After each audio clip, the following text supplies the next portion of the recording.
মধ্যপ্রাচ্যে সামরিক শক্তি জোরদার করছে মার্কিন প্রেসিডেন্ট ডোনাল্ড ট্রাম্প। ইরানকে ঘিরে বিরাজ করছে তীব্র উত্তেজনা, চলছে পাল্টাপাল্টি হুঁশিয়ারি। রোববার ইরানের সর্বোচ্চ নেতা আয়াতুল্লাহ আলী খামেনি ট্রাম্পকে সতর্ক করে বলেছেন, যুক্তরাষ্ট্র ইরানের ওপর হামলা চালালে তা শুধু দুই দেশের মধ্যে সীমাবদ্ধ থাকবে না, বরং পুরো অঞ্চলে যুদ্ধ ছড়িয়ে পড়বে। ইরানের বিশাল তেলের ভাণ্ডার ও প্রাকৃতিক গ্যাস যুক্তরাষ্ট্র গ্রাস করতে চায় বলেও অভিযোগ খামেনির। ইরানি জাতিকে ভয় দেখানো উচিত হবে না, কারণ ন্যায্য মোকাবিলায় ইরান ভয় পায় না। আমরা উস্কানিদাতা নই এবং কোনো দেশকেও আক্রমণ করতে চাই না। তবে ইরানি জাতিকে কেউ আক্রমণ বা হয়রানি করলে তার জবাব কঠোরভাবেই দেওয়া হবে।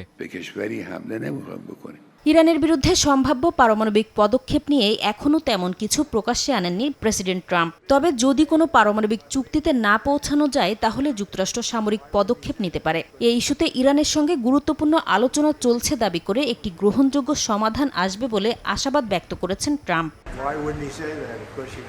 মধ্যপ্রাচ্যে আমাদের বিশ্বের সবচেয়ে বড় ও সবচেয়ে শক্তিশালী যুদ্ধজাহাজ মোতায়েন আছে ইরানের খুব কাছেই, মাত্র 2-1 দিনের দূরত্বে।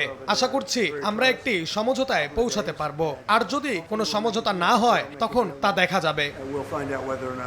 এদিকে আলোচনা হলে তা বিশ্বাসের ওপর হওয়া উচিত উল্লেখ করে ইরানের পররাষ্ট্রমন্ত্রী আব্বাস আরাকচি বলেছেন, দুর্ভাগ্যজনকভাবে ওয়াশিংটনের ওপর থেকে বিশ্বাস হারিয়েছে তেহরান। এ সময় ন্যায্য ও সমতার ভিত্তিতে চুক্তির বিষয়ে আগ্রহ প্রকাশ করেন তিনি। সিএনএনকে দেয়া এক সাক্ষাৎকারে ইসরায়েলকে কটাক্ষ করে আরাকচি বলেন, নিজেদের স্বার্থে ট্রাম্পকে যুদ্ধে জড়াতে উদ্বুদ্ধ করছে কেউ কেউ।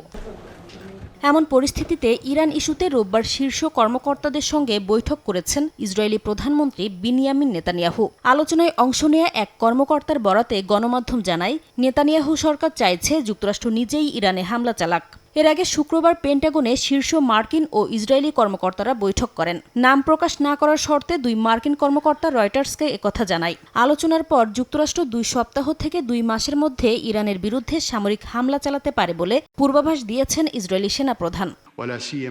যুক্তরাষ্ট্র ইরান উত্তেজনা কমাতে রোববার কাতারের আমির Sheikh Tamim bin Hamad Al থানির সঙ্গে ফোনালাপ করেছেন ফরাসি প্রেসিডেন্ট ইমানুয়েল ম্যাখো। আলোচনায় পারস্য উপসাগরে যুক্তরাষ্ট্রের সামরিক উপস্থিতি বৃদ্ধি, আঞ্চলিক নিরাপত্তার প্রভাবসহ বিভিন্ন ইস্যু স্থান পায়। সরকার বিরোধী বিক্ষোভে সম্পৃক্ত থাকার অভিযোগে গ্রেপ্তার ও মৃত্যুদণ্ডের সাজা পাওয়া এরফান সুলতানিকে জামিনে মুক্তি দেওয়া হয়েছে। 26 বছর বয়সী সুলতানির আইনজীবী এ খবর জানিয়েছেন। এদিকে ইরানের অভ্যন্তরীণ বিষয়ে যুক্তরাষ্ট্রের হস্তক্ষেপ বন্ধে তুরস্কের ইস্তাম্বুলে বিক্ষোভ করেছেন হাজার হাজার মানুষ। নাসরিন রুমি, সময় সংবাদ।